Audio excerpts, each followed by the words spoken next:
I've been teaching English for over 10 years, and so I've seen students make the same kinds of mistakes when it comes to quoting evidence. So today, I'm going to talk to you about the top 5.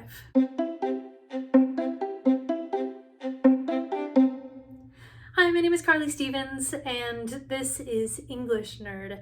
I want to talk today about the mistakes I see students making when they're quoting evidence. Now, I've made videos in the past about using evidence in various ways, but this is literally quoting it in a way that is weird or incorrect or just doesn't give us enough to really integrate it into the rest of, your essay, which is what I assume you're writing if you're integrating quoted evidence. So number 1 is not giving any sort of introduction with relevant context. We need to know who said this thing or what is the context of this narration that you're bringing forward. You can't just smash cut to your quotation. Instead, you should have, Dickens writes blank at a minimum, a tag like that.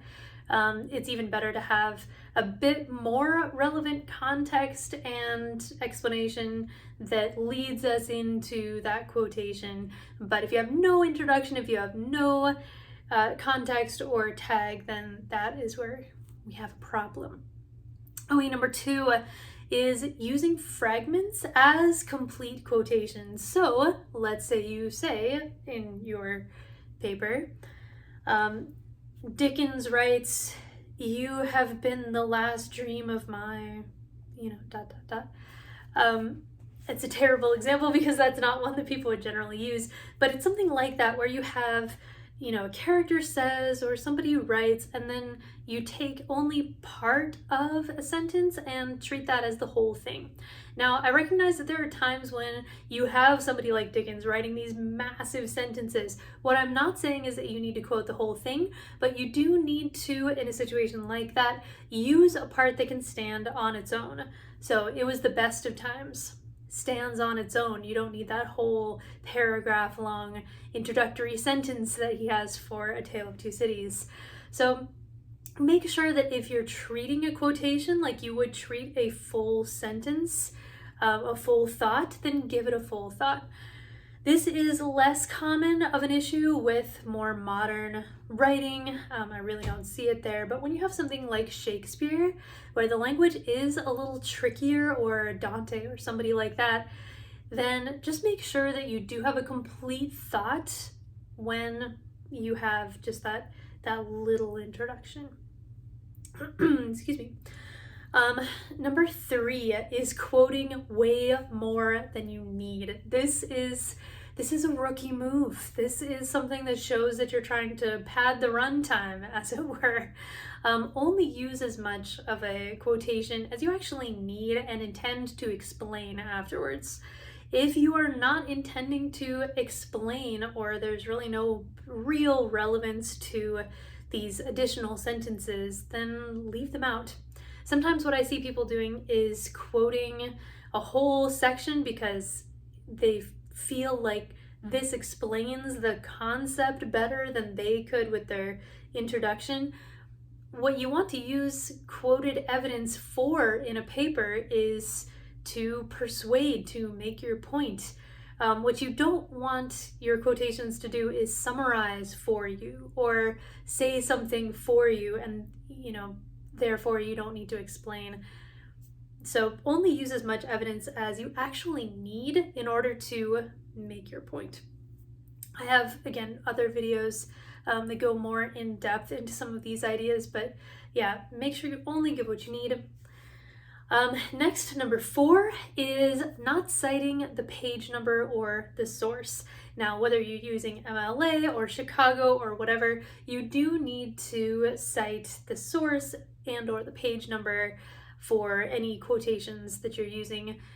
In my class, we use MLA, parenthetical citations, with the page number in there. So make sure that all of your quotations are cited at the end. And then finally, and this one I see all the time, number 5, is when you have a mega sentence of your own that completely encompasses an entire quotation as well. So, for example, what I see often is when Hamlet says, "To be or not to be, that is the question, whether 'tis nobler in the mind to suffer the slings and arrows of outrageous fortune, or to take arms against the sea of troubles and by opposing end them," he means that blah, blah, blah, blah, blah. Now, this person would have made two pretty grievous errors. One is using too long of a quotation, probably for what they need. The second is consuming that complete thought, that full quotation, in a full sentence around it. The whole thing becomes very unwieldy and awkward, and I recommend that that is not what you do. Instead, when you have a tag like that, he writes, they say, etc., then I recommend just putting it on one side or the other of the quotation. Usually the beginning is the better location for that, but I would say the best way normally would be a tag. He writes, "To be or not to be, Hamlet in this soliloquy means blah, blah, blah," and then you can explain afterwards. But if the whole thing is one mega sentence, then it just gets a little ugly, a little out of control. There's just too much going on there, and even the grammar gets a little more complicated. Just various things could go wrong. So yeah, those are the top 5 mistakes I see students doing when they're quoting evidence. Now, here at the end, you've made it to the end of the video, so I have 2 bonus tips. These are common questions that I get. They don't apply to every work, so that's why I left them to the end. Those are the top 5, but then 2 more that I want to explain are how to quote dialogue within a larger quotation.